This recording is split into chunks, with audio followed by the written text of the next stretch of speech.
So a lot of people are watching this, or our business owners and leaders, our EntreLeaders out there, and they've got these direct reports. They oversee a whole team of people, sometimes too many people. Right.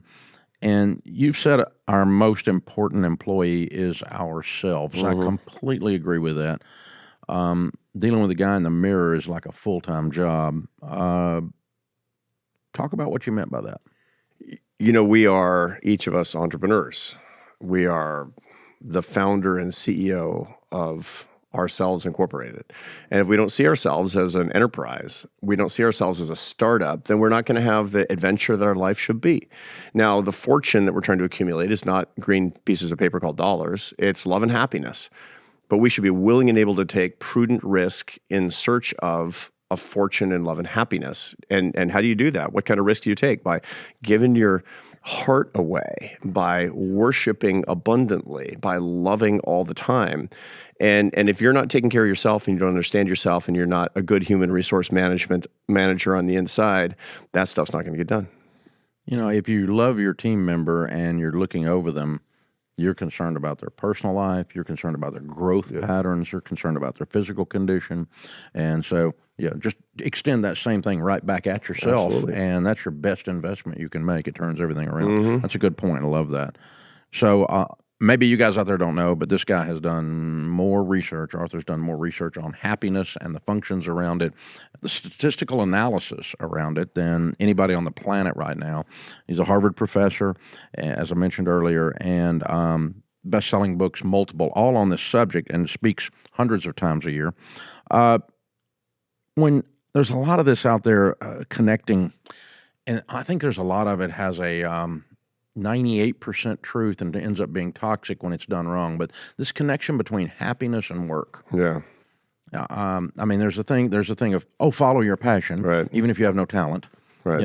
That's a bad idea. That's not going to create happiness. It's going to create disappointment and embarrassment. And the kid on American Idol who can't sing, but his parents never told him. So there he goes out in front of the whole world and messes up, right? So you don't want that. So don't follow your passion. That's kind of thin and lame.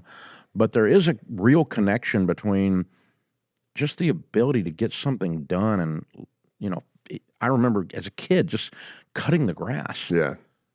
And my dad, we would get done, you mulch the beds, you weed eat, and you just walk out in the front yard and stand there for a minute and go, that looks good. Yeah. I did that. Yep. There's a tie to that, isn't there? Yeah. That's what we call in my business earned success. And that's really everything. So there's really two things about jobs that would bring you enduring joy. Now, everybody talks about work-life balance. Everybody talks about burnout and all this stuff. And, there's a lot of research on those subjects. Work-life balance is stupid. You need work-life integration because your work should be part of your life, but it shouldn't be your whole life is what it comes down to. The two things to look for in a career and a job, which young people should be thinking about and all of us should be cultivating, are earning your success, meaning that your hard work, personal merit, responsibility being rewarded and recognized and acknowledged. That's what you want. So when you cut the grass, it's measurable. I can look at it. You did a thing and your dad came out and said, it looks good. That was earned success. And there's a version of that in everybody's job. That's not the only thing. The second thing is you need to be serving somebody else. You need with your work to be needed by somebody else. It shouldn't be something, you paint a picture and then burn it. For example, it has to be something that serves the world. Earn your success and serve the world. Some days it's going to be boring. Some days it's going to be interesting. Some days you're going to feel passion for it. Some days you're not. But the whole point is every day you're creating value and every day you're serving the world. And that's the best that we can do. And that's a lot.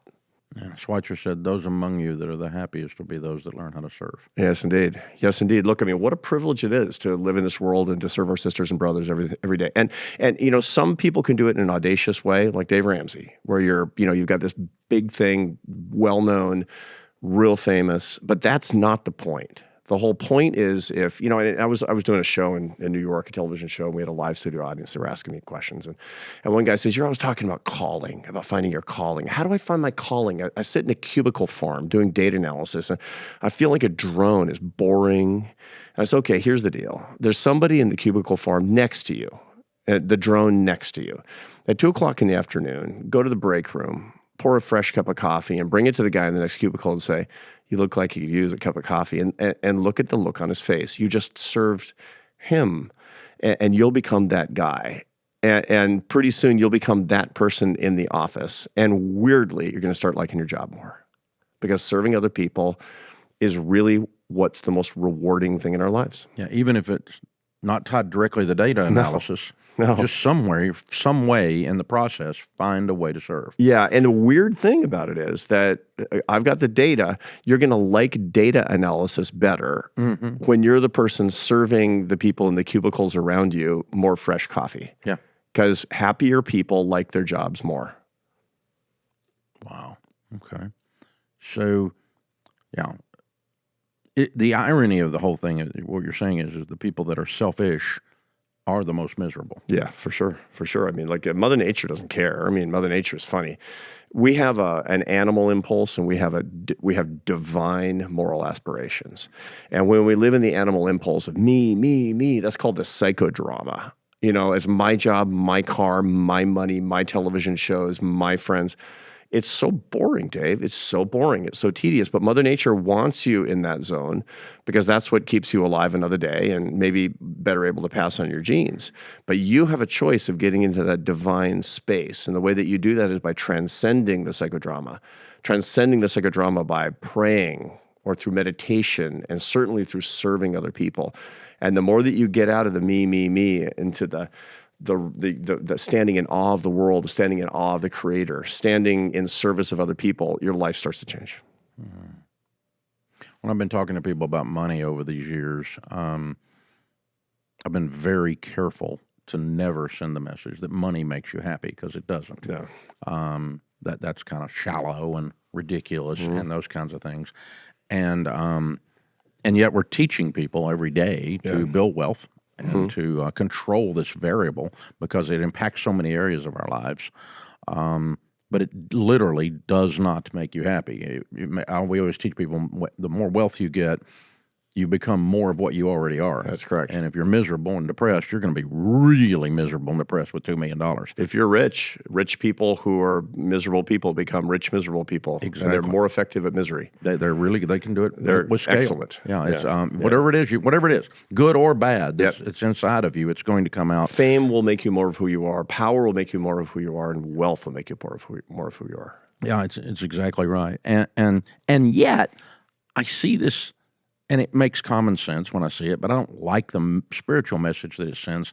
But there's a ton of research that shows to get enough money for sustainability, there is a correlation to happiness.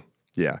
No, I've studied this my whole career, because, starting out as an economist and then going to the happiness profession, the first thing people always ask is, what's the connection between money and happiness? Yeah. At very, very low levels of money, what you find is that money per se can eliminate some of the sources of unhappiness in your life. And unhappiness and happiness are not opposites. They're actually processed in different hemispheres of the brain. We have happy and unhappy emotions for very different reasons, and we need them. We need negative and positive emotions. They're an alarm system, effectively. If you didn't have fear and anger and disgust and sadness, you'd be dead in a week. They're really, really important. But when they're exaggerated by worldly circumstances, you can't pay your rent, you're worried about your kids getting food, you can eliminate some of that stuff with relatively low levels of money, and then your brain plays a trick on you. And I remember this from the age of 19 to 25, I didn't have health insurance. I didn't go to the dentist one time from the age of 19 to 25. I was a musician in those days, and I didn't make a whole bunch of good decisions. So the result of it was that I didn't have any health benefits. And when I was 25, I took a job in a symphony orchestra. I was a classical musician, and I had a dentist for the first time. I went to the dentist, and he filled 12 cavities, and I felt much better. And I made the incorrect conclusion that money bought happiness. No, what it had done was that it had sorted out some big self-imposed problems in my life. And that's an important confusion to avoid. What you find is that once you get past a relatively low level of income, then if you don't spend money that you have, if you're blessed to have sustainability, if you don't spend it in the right way, you will be chasing for the rest of your life, and that's a curse. If you're like, hey man, I mean, I felt so much better when I doubled my income and went to the dentist. If I went from $750,000 to $800,000 a year in income, that's $50,000. I'm gonna like it better because I can buy better watches and fly first class or something like that. And that wasn't it. I guess I needed another $1 million. And people sit on that wheel for the rest of their lives. There's a hack, though. There's a workaround. And it gets to exactly what you were talking about. Money won't buy happiness. Love will bring you happiness. If you can turn the money that you have, the disposable money that you have, into love, then you win. And that does not mean buying a boat. That does not mean being a better car than you need. It means Does that look like generosity?